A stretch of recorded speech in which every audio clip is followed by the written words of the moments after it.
to meet both of these needs, but that has not been the case. And we understand that there will be more of a carryover of nearly $600 million. The next triennium is perhaps one of the most critical the protocol has ever seen. The world is accelerating towards dangerous temperature levels that could create devastating, cascading consequences to the oceans, glaciers, and the Amazon. What we achieve under the protocol could alter the course of these risks. Micronesia hopes to see a terms of reference that provides the opportunity for the protocol to do its utmost, not the bare minimum. A TOR that strengthens institutions and processes supporting implementation and optimizes the avenues for preventing emissions of ODS and HFCs, as well as supporting energy efficiency. Micronesia, collectively, we look forward to constructive discussions in the contact group. Thank you, Madam Co-Chair. Thank you, distinguished delegate from Micronesia. I have on my list Denmark, Canada, Nigeria, Saudi Arabia, India, United Kingdom, Kuwait, and Japan. Distinguished delegate of Denmark, you have the floor.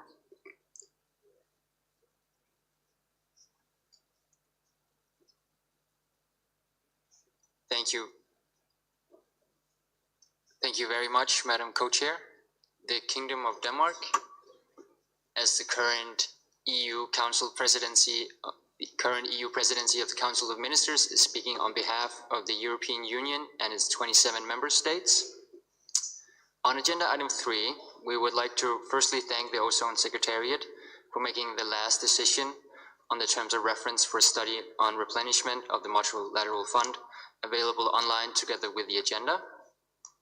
We're confident that parties will have productive discussions on a draft decision on this terms of reference for the study on the 2027 to 2029 replenishment this week to prepare for its finalization and adoption at the MOP this autumn. We would like to take this chance to reflect on the priorities that we would like to discuss in a contact group. These primarily relate to simplification of the language, reflecting developments associated with decisions adopted by the meeting of the parties and the Executive Committee of the Multilateral Fund, while giving clear guidance to the TEEP to enable them to provide precise estimates aligned with the needs of parties, and maintaining the high level of ambition to address the global challenges we're facing. A particularly important issue is the increasing awareness of the potentially harmful effects on the environment and human health of PFAS substances. This has led to an increasing number of regulatory measures from parties, underlining the urgency of the matter and of better understanding costs and savings related to leapfrogging by moving directly to natural refrigerants. Madam Co-Chair, we look forward to working constructively with other parties and further discuss this in a contact group. Thank you. Thank you, distinguished delegate from Denmark on behalf of the EU. I have next on my list Canada. Thank you, Madam Co-Chairs. As others before me, I would like to thank the government of Thailand, as people have said, for this warm welcome. It's always a pleasure to be back in Bangkok, despite the challenging jet lag.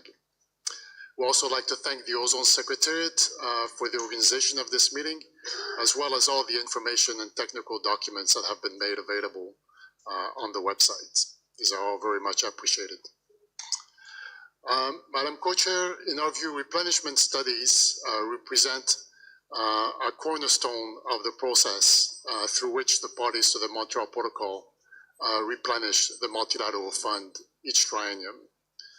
These studies help to ensure that replenishment decisions are, to a significant extent, based on a credible technical assessment of the resources that are needed for Article 5 countries to comply with their current and upcoming compliance obligations. In that regard, Canada supports that a replenishment study that is based on an objective assessment of compliance needs of Article 5 countries be undertaken. These compliance needs are in particular in the upcoming 27-29 triennium, consists of the 67.5% reduction in 2025 and 97.5% reduction in 2030 applicable to HCFCs, as well as the freeze and 10% reduction applicable to HFCs for both Group 1 and Group 2 parties that have ratified the Kigali Amendment. This assessment should also take into account all relevant decisions of the parties and of the Executive Committee of the Multilateral Fund up to the time of the preparation of the study. In addition to the compliance targets, there are, of course, decisions on specific levels of funding windows for enhancing energy efficiency while phasing down HFCs, as well as decisions on the disposal end of life of controlled substances that have been taken by the EXCOM. We have also taken a decision last year on enhancing atmospheric monitoring that would imply some resources from the Multilateral Fund. Finally, and as per usual practice, the funding requirement should include the funding required for institutional strengthening, the compliance assistance program of UNEP, the administrative costs of the implementing agencies, and the budget of the Multilateral Fund Secretariat and Treasurer, among others. One of the challenges that the TEEP had with the two previous replenishment reports is that the approach and cost guidelines for the phase down of HFCs had yet to be agreed, and the cost guidance related to enhancing energy efficiency had yet to be developed. We are now at a place where not only have this been agreed, but there is experience in approving and initiating the implementation of Kigali HFC implementation plans, KIPs, in many Article 5 countries,